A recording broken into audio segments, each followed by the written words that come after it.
आज जो एल्डिहाइड तथा कीटोन के गुण बचे हुए हैं उनका अध्ययन करेंगे। ऑक्सीडेशन, पहले रिडक्शन आ चुका था, अब ऑक्सीडेशन। एल्डिहाइड ईजिली ऑक्सीडाइज हो जाते हैं, तथा कार्बोक्सिलिक एसिड का निर्माण करते हैं, यानी CH ग्रुप COOH ग्रुप में चेंज हो जाता है। ये ऑक्सीडाइज किसी भी वीक ऑक्सीडाइजर या स्ट्रॉन्ग ऑक्सीडाइजर सभी के द्वारा ऑक्सीडाइज होते हैं। इसके विपरीत कीटोन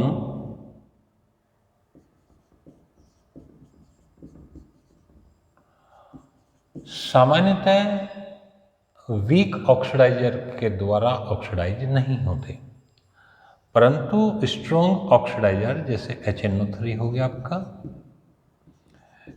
KMnO4 H2SO4 हो गया, K2Cr2O7 H2SO4 हो गया, आदि के द्वारा आसानी से ऑक्सीडाइज हो जाते हैं और ऑक्सीडाइज होकर कार्बोक्सिलिक एसिड का निर्माण करते हैं। कैसे? एक एग्जाम्पल मैं यहाँ पे आपको देता हूँ। सपोज करो CH3 C double bond O CH2 CH3 यानी ब्यूटेनॉन 2, इसका यदि हम ऑक्सीडेशन करते हैं तो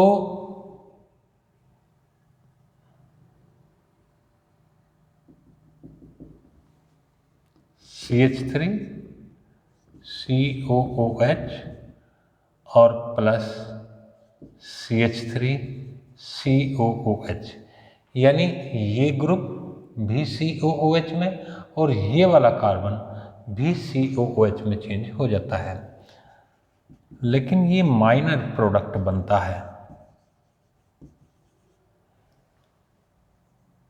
अगर पेंटेनॉन 2 लेते हैं तो यहाँ पे CH3 CH2 COOH ये बन जाता है। अगर पेंटेनॉन 2 का ही एक दूसरा अणु इस तरीके से होता है,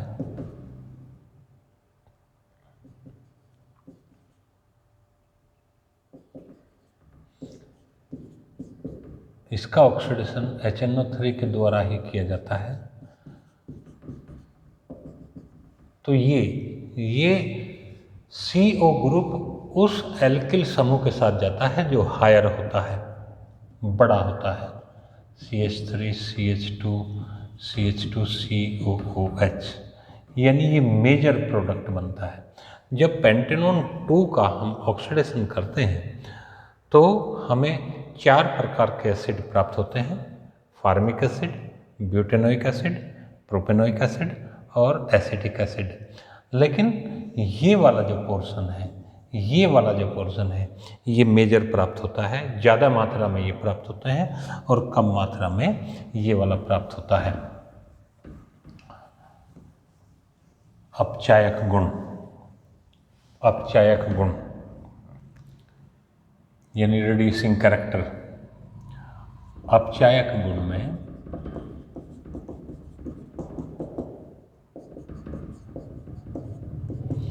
कोई भी अपचायक, जैसे फेलिंग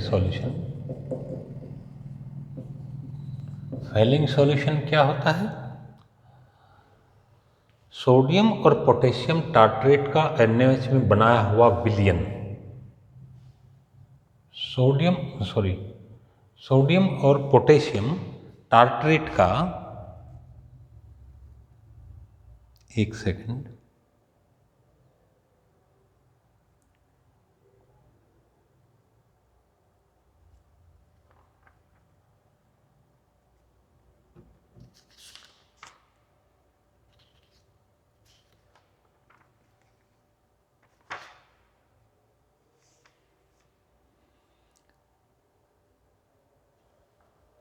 क्यूप्रिक आयन का सोडियम और पोटेशियम टार्ट्रेट में बना हुआ विलयन, इसके अंदर जो है ये जो HCHO यहाँ पे है,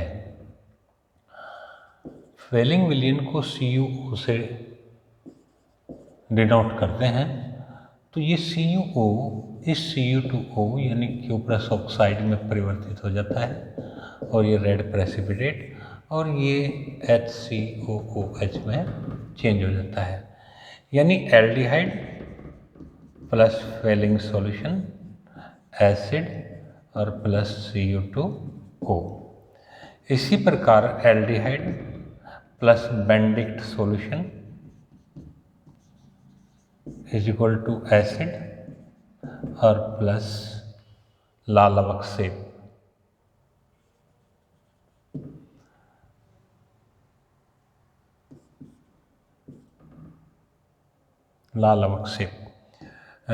aldehyde plus Tollens reagent, acid और प्लस ब्लैक प्रेसिपिटेट। जितने भी कीटोन हैं वे अपचायक इनके द्वारा नहीं होते। उसका सबसे बड़ा जो कारण है वो ये है कि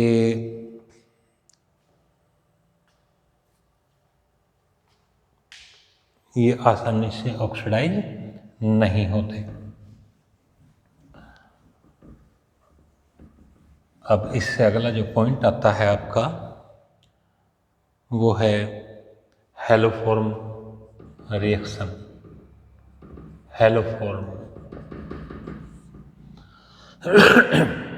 हैलोफॉर्म का मतलब है कोई भी एल्डिहाइड होगा उसकी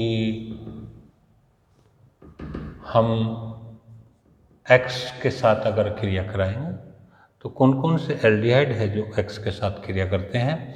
वे एल्डिहाइड जिनमें कम से कम एक अल्फा हाइड्रोजन उपस्थित होता है वे सारे के सारे हैलोजन के साथ क्रिया करते हैं। जैसे CH3CHO, ये जो CH3CHO है इसमें यहाँ पे ये मेन ग्रुप हो गया, ये अल्फा कार्बन हो गया, ये इसमें 3 अल्फा हाइड्रोजन उपस्थित है। X के स्थान पर Cl रख दिया तो ये हैलोजन जो है इन अल्फा हाइड्रोजन को यहाँ से रिप्लेस कर देंगे तो ट्राई क्लोरोइथेनॉल ये प्राप्त हो जाएगा। इसी प्रकार CH3COCH3 प्लस 3Cl2, इसके अंदर भी ये होता है कि कोई से भी एक अल्फा हाइड्रोजन को ये रिप्लेस करते हैं तो CCl3COCH3 और प्लस 3HCl, ये हैलोफॉर्म अभिक्रिया होती है। इनकी यदि NaOH के साथ यानी ऐसे एल्डिहाइड जिनमें अल्फा हाइड्रोजन उपस्थित होगा, इनकी यदि हम इसकी NaOH के साथ यदि हम क्रिया कराते हैं तो हमें क्लोरोफॉर्म प्राप्त होता है। जैसे अगर हम CH3CHO की क्लोरीन तथा NaOH से क्रिया कराते हैं तो हमें क्लोरोफॉर्म प्राप्त होता है। कैसे? CH3CHO प्लस 3Cl2, ऊपर वाली समीकरण जो की तो CCl3CHO और प्लस 3HCl। ये अब इसकी किसके साथ? NaOH भी इसके साथ क्रिया करेगा तो 3HCl plus 3NaOH is equal to 3NaCl और प्लस 3H2O। अब ये करेगा CCl3CHO प्लस NaOH, CHCl3 यानी क्लोरोफॉर्म और ये आपका बच गया HCOONA। अब ये तो एसिटल्डिहाइड के साथ थी। अगर हम एसीटोन के साथ क्रिया करते हैं तो सारी की सारी समीकरण इसी के अनुरूप होती है। कैसे? CH3COCH3 plus 3Cl2 CCl3COCH3 plus 3HCl, जो का तो हो गया ये वाली समीकरण। अब इन दोनों की बारी बारी से NaOH के साथ, यानी 3HCl प्लस 3NaOH बन गया आपका 3NaCl और प्लस 3H2O। अब इसका number CCl3 COCH3 plus NaOH, जो का तो CHCl3 और प्लस CH3COONA, CH3COONA। अगर हम Cl के स्थान पर Br लेते हैं तो यदि Cl लिया जाता है तो क्लोरोफॉर्म बनता है, Br लेते हैं तो ब्रोमोफॉर्म बनता है, और अगर इसके स्थान पर I2 का प्रयोग किया जाता है तो CHI3 यानी आयोडोफॉर्म बनता है, और ये आयोडोफॉर्म जो है वो येलो प्रेसिपिटेट होता है। इस अभिक्रिया को हम आयोडोफॉर्म टेस्ट के नाम से भी जानते हैं। नेक्स्ट,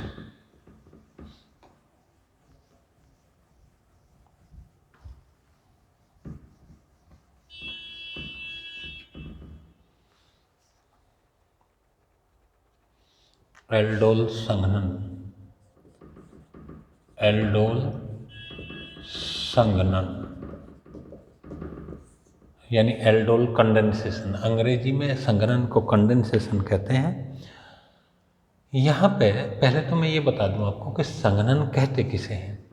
जब दो या दो से अधिक समान अणु या असमान अणु आपस में योग करते हैं और योग करके HCl, NH3, H2O, C2H5OH आदि छोटे अणु बाहर निकालते हैं तो ये अभिक्रिया जो है संघनन कहलाती है। अब आ गया एल्डोल संघनन। ऐसे एल्डिहाइड जिनमें कम से कम एक अल्फा हाइड्रोजन उपस्थित होता है कि दो अणु NaOH या BaOH का ट्वाइस के उपस्थिति में संघनित होकर नए यौगिकों का निर्माण करते हैं। जैसे सबसे पहला ले लिया हमने एसिटल्डिहाइड। एसिटल्डिहाइड हमारा होता है CH3CHO। इसमें कंडीशन दी है कि अल्फा हाइड्रोजन उपस्थित होने चाहिए, कम से कम एक, लेकिन यहाँ पे 3 अल्फा हाइड्रोजन उपस्थित है। तो इसकी कंडीशन ऐसे बनती है, देखो C डबल बॉन्ड O और H CH2CHO, यानी एसिटल्डिहाइड के दो अणु यहाँ पे हमने ले लिए। तो ये जो अल्फा हाइड्रोजन है एक का, ये मूव करता है ऑक्सीजन पर, ये एक बॉन्ड ब्रेक होता है और ये कंडीशन बनती है ऐसे CH3 CHO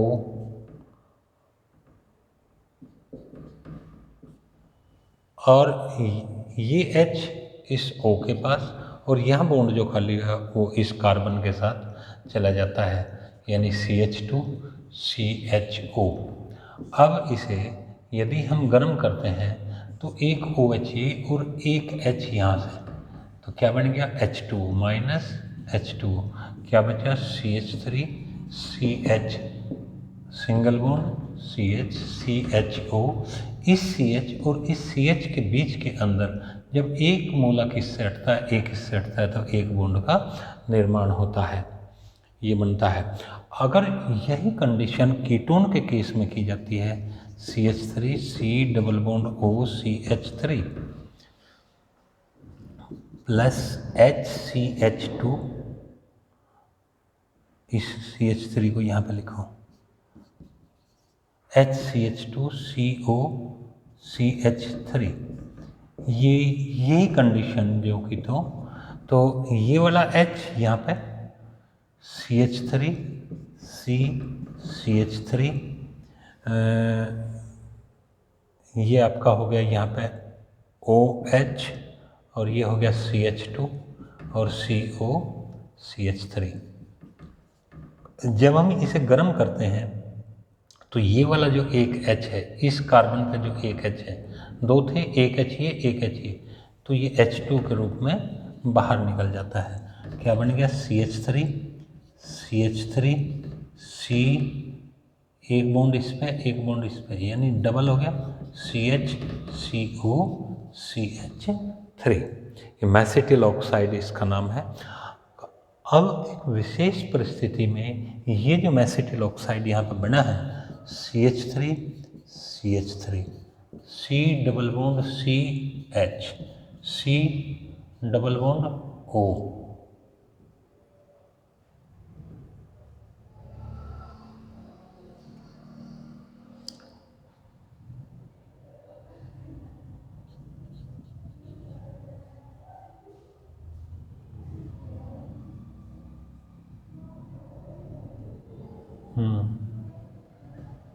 CH3, ये हो गया यहाँ तक।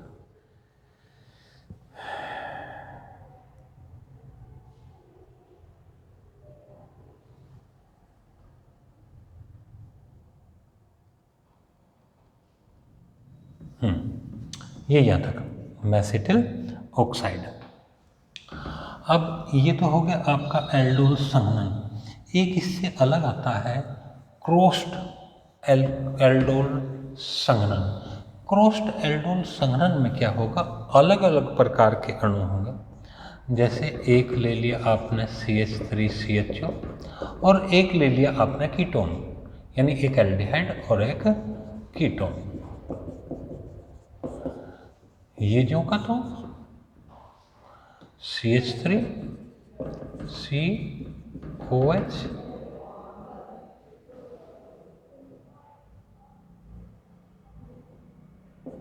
H और CH2 COCH3। ये फिर ये एक H2 बाहर, क्या बन गया? CH3 CH double bond CH COCH3, यानी ये अनसैचुरेटेड कीटोन बन गया, अनसैचुरेटेड कीटोन। इस चीज़ को हम क्रॉस्ड एल्डोल कंडेंसेशन कहते हैं। इससे अगला आता है कैनिजारो अभिक्रिया। कैनिजारो अभिक्रिया, कैनिजारो अभिक्रिया क्या होती है? ऐसे एल्डिहाइड जो अल्फा हाइड्रोजन जिनमें एब्सेंट होता है, ऐसे एल्डिहाइड जिनमें अल्फा हाइड्रोजन एब्सेंट होता है, वे NaOH या KOH के साथ क्रिया करते हैं। और ऐसे एल्डिहाइड के दो अणु क्रिया करते हैं। दो अणुओं में से एक अणु तो संगत एल्डिहाइड के एसिड के साल्ट में परिवर्तित होता है और दूसरा अणु उसी एल्डिहाइड के संगत अल्कोहल में परिवर्तित होता है, अल्कोहल में परिवर्तित होता है। यानी इसके अंदर ये बात समझनी है कि हमें एक ऐसा एल्डिहाइड लेना है जिनमें अल्फा हाइड्रोजन अनुपस्थित होगा। जैसे HCHO मेन ग्रुप होगा और ये एक हाइड्रोजन इस पे है लेकिन अल्फा कार्बन नहीं है। जैसे CH3CHO ये मेन ग्रुप हो गया, ये अल्फा कार्बन हो गया और इस पर 3 अल्फा हाइड्रोजन है। अगर मैं ये करूँ CH3CH2CHO, ये मेन ग्रुप हो गया, ये अल्फा कार्बन और ये बीटा कार्बन, यानी CCCCHO जो मेन ग्रुप होता है उससे डायरेक्टली जो अटैच होता है अल्फा कार्बन, उस पर जितने भी हाइड्रोजन होंगे सारे के सारे अल्फा हाइड्रोजन। दूसरा बीटा हाइड्रोजन, बीटा कार्बन, उस पर जितने हाइड्रोजन होंगे बीटा, और ये हो गया आपका गामा। तो HCHO के अंदर कोई अल्फा कार्बन उपस्थित नहीं है, इसलिए यही कारण है कि इसके अंदर अल्फा हाइड्रोजन एब्सेंट है।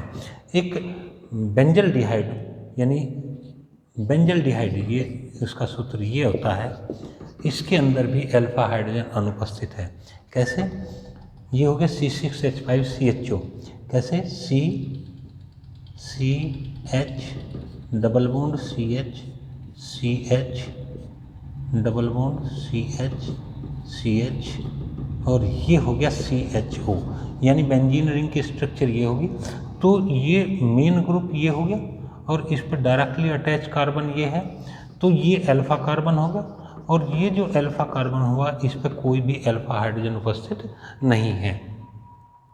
तो ऐसे कार्बन, ऐसे एल्डिहाइड जिनमें अल्फा हाइड्रोजन अनुपस्थित होगा, वे सारे के सारे अल्फा हाइड्रोजन एब्सेंट वाले एल्डिहाइड जो है कैनिजारो अभिक्रिया देते हैं। तो ऐसे एल्डिहाइड के दो अणु यानी HCHO और CH2 दोनों एक ही हैं, NaOH या KOH के साथ क्रिया करते हैं संगत एसिड के साल्ट। जैसे देखो CH3OH संगत अल्कोहल में परिवर्तित हो गया एक अणु, और HCOON संगत एसिड के साल्ट में परिवर्तित हो गया, संगत एसिड के साल्ट में परिवर्तित हो गया। ये कैनिजारो अभिक्रिया है। अल्फा हाइड्रोजन जिनमें उपस्थित होगा वे ये अभिक्रिया नहीं देंगे।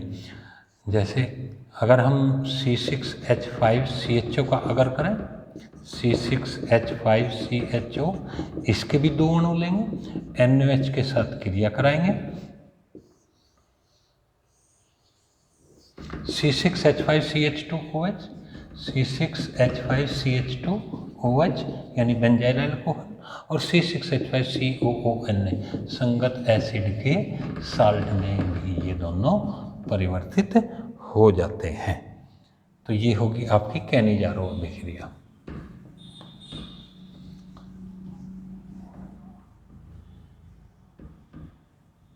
एक आता है इसमें पर्किन अभिक्रिया। पर्किन अभिक्रिया के अंदर बेंजल्डिहाइड जो है, बेंजल्डिहाइड किसी भी ऐसे एल्डिहाइड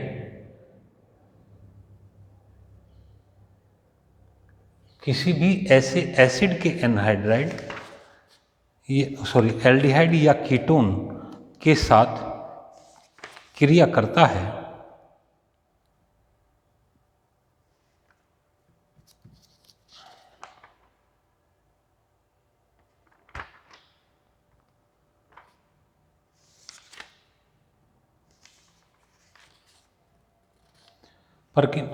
पर्किन अभिक्रिया में बेंजल्डिहाइड जो है किसी ऐसे एसिड एनहाइड्राइड के साथ क्रिया करता है जिनमें अल्फा हाइड्रोजन, दो अल्फा हाइड्रोजन उपस्थित होते हों, यानी बेंजल्डिहाइड किसी भी ऐसे एसिड के एनहाइड्राइड के साथ क्रिया करता है जिनमें दो अल्फा हाइड्रोजन उपस्थित होते हों, और ये उसी अल्फा हाइड्रोजन युक्त एसिड के सोडियम साल्ट की उपस्थिति में क्रिया करता है। यानी benzaldehyde CH double bond O ऐसे एसिड का एनहाइड्राइड जिनमें दो अल्फा हाइड्रोजन उपस्थित हो, CH3COOH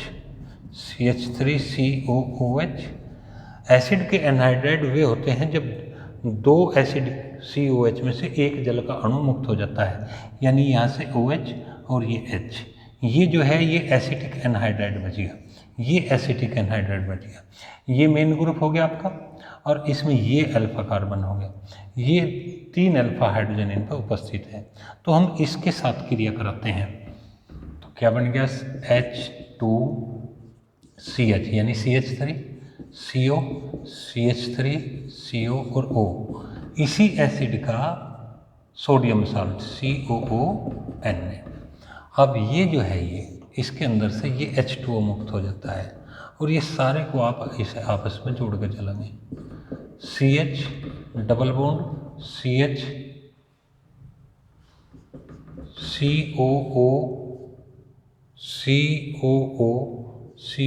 COOCH3, यहाँ पे आकर आपका जल अपघटन होता है। ये वाला जो जल का अणु है ये इसके साथ क्रिया कर लेता है, क्या बन गया CH3COOH CH3COOH, और ये क्या बच गया, benzene ring, CH double bond CHCOO, और ये हो गया H, यानी अनसैचुरेटेड एसिड इससे हमें प्राप्त होते हैं। तो ये पर्किन अभिक्रिया होगी। अब आता है आपका इसके अंदर लगभग लास्ट इक्वेशन, ये हो गया आपका क्लेजन स्मिट अभिक्रिया।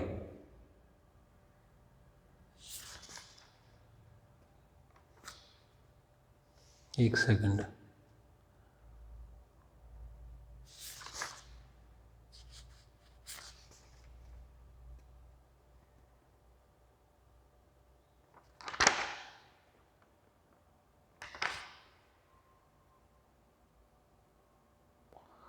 क्लेजन स्मिट संघनन। क्लेजन स्मिट संघनन के अंदर आपको ऐसे अल्फा बेंजल्डिहाइड के साथ जो है ऐसे एल्डिहाइड या कीटोन की क्रिया करनी है जिनमें कम से कम 2 अल्फा हाइड्रोजन उपस्थित होते हों। तो सबसे पहले एसिटल्डिहाइड के साथ करेंगे तो उससे अनसैचुरेटेड एल्डिहाइड और कीटोन प्राप्त होते हैं, यानी CH3CHO क्या बन गया, H2O, सारे को जोड़ कर लिख देंगे, CH डबल बॉन्ड CHCHO, यानी एल्डिहाइड और अनसैचुरेटेड। इसी प्रकार इसकी अगर हम कीटोन, कोई भी आप कीटोन इसमें ले सकते हैं, उसके साथ अगर हम क्रिया इसकी कराएं COCH3, सारे को जोड़ कर लिखेंगे CH double bond CHCO CH3, unsaturated ketone. अब नेक्स्ट टी-सेंको अभिक्रिया। टी-सेंको ये एस्टर बनाने की एक विधि है, एस्टर बनाने की विधि है टी-सेंको अभिक्रिया। ये अभिक्रिया वे एल्डिहाइड देते हैं जिनमें कम से कम 1 अल्फा हाइड्रोजन उपस्थित होगा। ऐसे एल्डिहाइड के 2 अणु एल्यूमिनियम एथ ऑक्साइड यानी C2H5O का थराइस Al की उपस्थिति में क्रिया करके एस्टर बनाते हैं। कैसे, CH3 C double bond O और H plus CH3 CH double bond O और H, इसकी प्रेजेंस में H2O के साथ क्रिया होती है। किसकी प्रेजेंस में, C2H5O यानी एल्यूमिनियम एथ ऑक्साइड की प्रेजेंस में HOH के साथ क्रिया होती है। ये जो ऑक्सीजन है ये यहाँ से इसके अंदर घुस जाती है, तो क्या बन गया, CH3COOH, और यहाँ पे 2 बॉन्ड खाली हुए, एक पे H लगेगा और एक पे लगेगा OH, यानी CH3 CH, 2 बॉन्ड ये जो खाली लगे, एक पे H और एक पे OH, यानी ये क्या बन गया, C2H5OH। ये जो CH3 COOH यहाँ पे बन के आया है और यहाँ पे C2H5OH बन के आया है, OH ये H ये माइनस H2O मुक्त हो जाता है और क्या बनता है, CH3COO C2H5 यानी एथिल एसीटेट, ये बन के आता है। ये अभिक्रिया जो है वो टी-सेंको अभिक्रिया है। अब लास्ट इसके अंदर आता है आपका एल्डिहाइड और कीटोन में के मध्य विभेद कैसे करेंगे। जितने भी एल्डिहाइड है वो सब के सब टोलन, पहला पॉइंट ये है, जितने भी एल्डिहाइड है वो सब के सब टोलन अभिकर्मक के साथ काला अवक्षेप देते हैं, जबकि कीटोन इनके साथ कोई क्रिया नहीं करता। फेलिंग विलयन के साथ सभी एल्डिहाइड लाल अवक्षेप देते हैं और कीटोन इनके साथ कोई क्रिया नहीं करता। अपचयन कराने पर सभी एल्डिहाइड प्राथमिक एल्कोहल देते हैं, जबकि कीटोन्स द्वितीयक एल्कोहल देते हैं।